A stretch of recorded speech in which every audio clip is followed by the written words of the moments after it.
Bonjour, bonsoir chers amis. Merci beaucoup de votre disponibilité. Vous êtes là en train de nous suivre à travers le monde. Nous sommes très heureux de votre compagnie. Nous avons la saison des taxes qui a commencé ici aux États-Unis. Nous invitons tous ceux qui habitent les États-Unis à faire les taxes avec nous. Bandeko, tozako benga bino nyonso bofandi awa les États-Unis pour la taxe ya mbula oyo na biso lelo ezali le 1er avril le 1er février tina le 15 avril tokozala la taxe. Donc soki osozwi déjà W2 na yo benganga otindelanga comme ça toyeba ndenge kosalela nene estimation topesa yo estimation combien okoganye mbongo combien okozwa mbula oyo epa na l'état américain. Banduku mwebote mnekala hapa États-Unis, kama munasikia hii message ni kuniambia sema tunafika mu mwezi ya pili ya 2021, ni mwezi ya kufanya tax. Kama unapata ma W2 yako, unapata vitu yako vyote, ututumie njoo tukufanyie estimation, tukwambia sema utapata makuta franga mara ngapi, comme ça itakusaidia njuu ya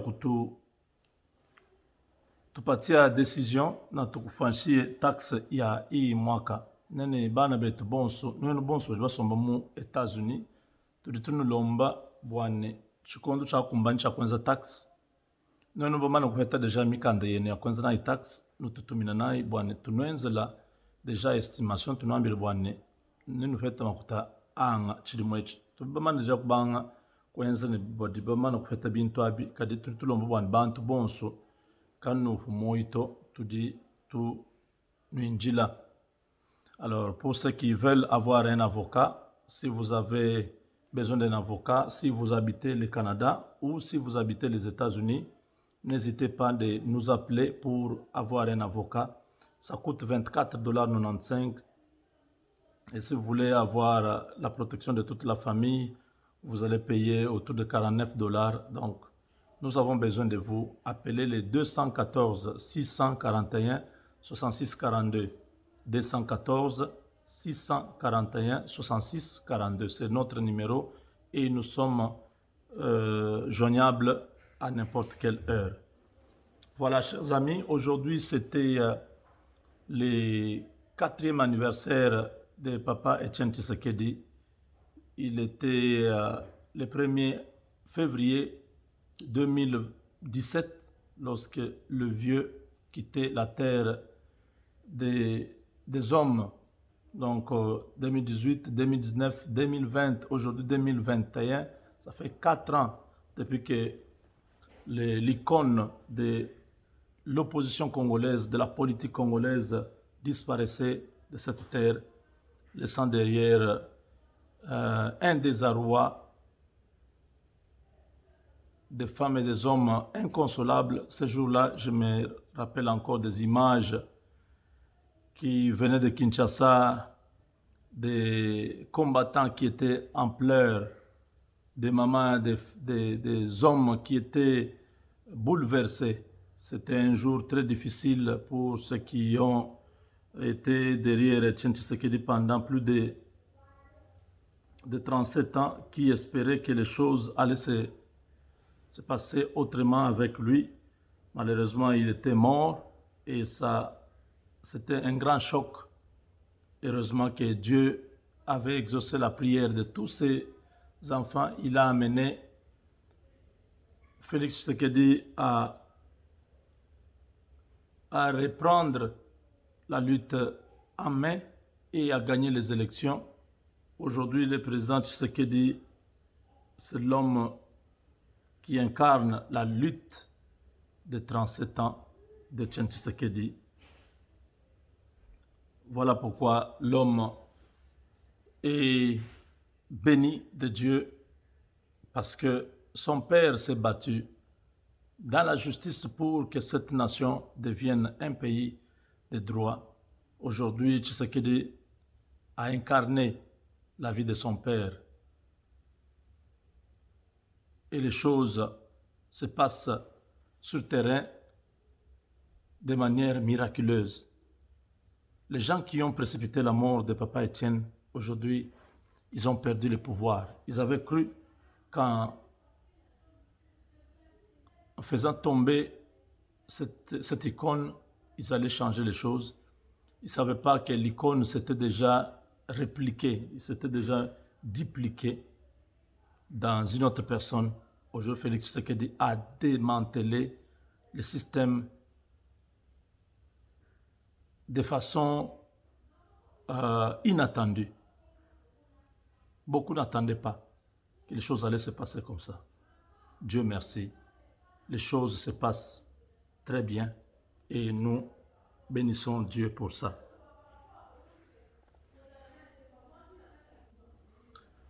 Donc voilà, la délégation américaine qui était venue, composée du contre-amiral et de l'ambassadeur Yang, ont été aujourd'hui à l'école de guerre de Kinshasa, où ils ont visité les installations de cette institution de hautes études militaires et ils ont déjà commencé un processus pour permettre à ce que notre armée soit formée, notre armée puisse être équipée. Et surtout, il y a 4 choses. Il y a le domaine de l'ingénierie et la construction des casernes. Nous avons déjà dit plusieurs fois que nos militaires seront formés suffisamment pour être en mesure de pouvoir se prendre en charge. On va construire des camps militaires. Il y a un fonds. Vous savez, jusque-là, c'était l'Égypte qui recevait beaucoup d'argent du département de la défense des États-Unis. Les Rwandais, ils ont reçu quelques coopérations militaires avec les États-Unis, mais ce qui arrive au Congo est très grand. Félix Tshisekedi est au Caire ce soir. Il y va pas. Pourquoi? Parce que le Caire, donc l'Égypte et la RDC, ce sont deux références maintenant de la défense américaine dans le continent africain. L'Égypte va continuer son rôle traditionnel de tempérer, d'équilibrer toutes sortes d'options de guerre contre les pays qui sont avec les États-Unis dans le Moyen-Orient. Alors, la RDC va être plus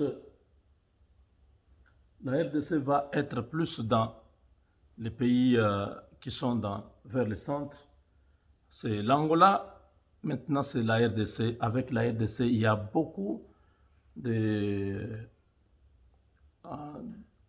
d'activités qui sont prévues au courant de cette année et de l'année qui suit. Voilà pourquoi, chers amis, nous vous disons que les Américains tiennent beaucoup à faire des choses dans notre pays. Il y a la communication stratégique, donc la technologie. La technologie sera aussi un domaine dans lequel on va initier notre armée, la technologie moderne, hein, donc l'utilisation des données par satellite, la conversion des données numériques. Il y a beaucoup de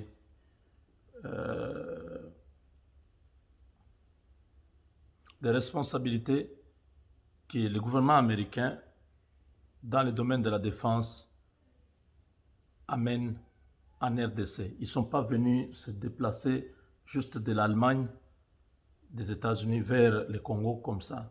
Il y a déjà un plan qui est déjà mis en place. Félix Tshisekedi veut en finir avec tous ceux qui sont en train de déstabiliser le Congo. Et c'est le même souhait des Américains. Ils veulent que ce qui se passe au Congo s'arrête. La guerre du Congo doit s'arrêter dans l'urgence. C'est l'objectif de la présence de ces gens. Ils veulent vraiment que tout s'arrête. Il y a le domaine des opérations civiles et militaires, des opérations dans toute la partie Est, des opérations ciblées. Et ça ne sera plus ce que nous sommes en train de vivre. Déjà dans l'armée, il y a il y a des changements à l'interne. Parce que Félix Tshisekedi a été plusieurs fois demandé, on lui a recommandé, on lui a suggéré de pouvoir enlever certaines personnes dans l'armée pour permettre à ce que les plans que les Américains mènent puissent se mettre en route. Et 60% de ce travail-là a été déjà fait. Et il y a encore quelques éléments à finir. Et puis, il y a aussi l'apprentissage de la langue, parce que maintenant, l'armée américaine va travailler avec notre armée. Il faut que les responsables militaires congolais puissent apprendre la langue. C'est très capital. Il y a quelques militaires qui viendront aux États-Unis pour plusieurs semaines de formation. La formation sera bilingue. On va mettre le français, l'anglais. On va permettre à ce que nos militaires puissent s'adapter, se familiariser avec l'anglais. Pourquoi? Parce que beaucoup de matériels qui seront utilisés au Congo seront en anglais, et le domaine même des renseignements militaires, les opérations sur terrain, ça sera en anglais. Alors on a besoin aujourd'hui, au-delà de ce que nous avons comme armée, nous voulons aussi les Congolais qui sont à l'étranger, qui ont travaillé dans l'armée américaine, de pouvoir essayer de se connecter sur Kinshasa, de se connecter sur l'attaché militaire du chef de l'État pour voir s'ils peuvent être utiles. Parce qu'il y a beaucoup de Congolais qui parlent anglais ici, qui y ont fait l'armée, qui peuvent être un courroie de transmission, qui peuvent faciliter les choses sur terrain pour que nous ne puissions pas trop perdre le temps. Parce que former ceux qui sont au Congo, ça prendra beaucoup de temps. Mais nous avons déjà beaucoup de jeunes, beaucoup de familles, même moi, mes enfants, 2 sont dans l'armée. Donc vous comprenez que, bon, ils n'ont pas encore fini. Je parle de ceux qui ont déjà terminé dans l'armée, qui sont congolais, qui peuvent parler français et l'anglais à la fois. Eux, ils sont bienvenus pour aider la formation et tout ça, l'interprétation et tout ça. Ils peuvent être très utiles pour notre pays. Donc, nous insistons, la délégation américaine qui séjourne à Kinshasa a eu une séance de travail avec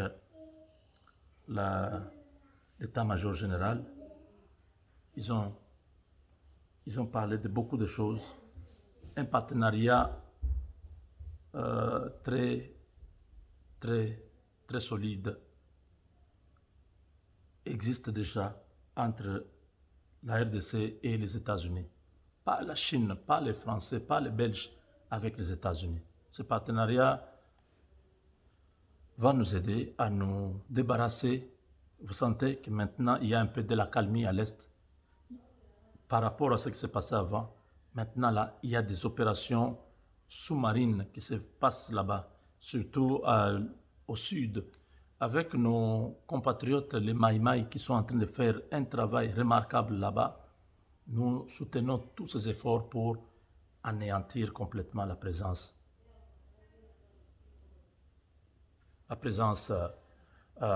des étrangers sur le sol congolais. Donc voilà, chers amis, le président Félix est en Égypte. Janine Mabunda est rentrée sur Kinshasa. Janine Mabunda n'a pas pu rester là-bas. Elle est menacée par Kabila. Tous ces gens ne savent pas comment les choses vont se passer. Mabunda est en train de regretter d'avoir commis tout ce qu'il a fait au président Tshisekedi. Il dit que c'est un homme bien. Écoutez, c'est la politique, mais je regrette énormément ce qui s'est passé entre nous. Nous sommes tous des Congolais, nous devons préserver la paix. Mabunda a compris que l'exil n'est pas facile. L'exil, c'est, comme nous disons en Chiluba, kwa benda nkulu kwa muchi. L'exil, c'est comme quelqu'un qui habite sur un arbre. Donc, il est en danger, il est en insécurité. Tu ne peux pas dormir hein, sur un arbre. Tu ne peux pas dormir. Avec Dieu, nous vaincrons.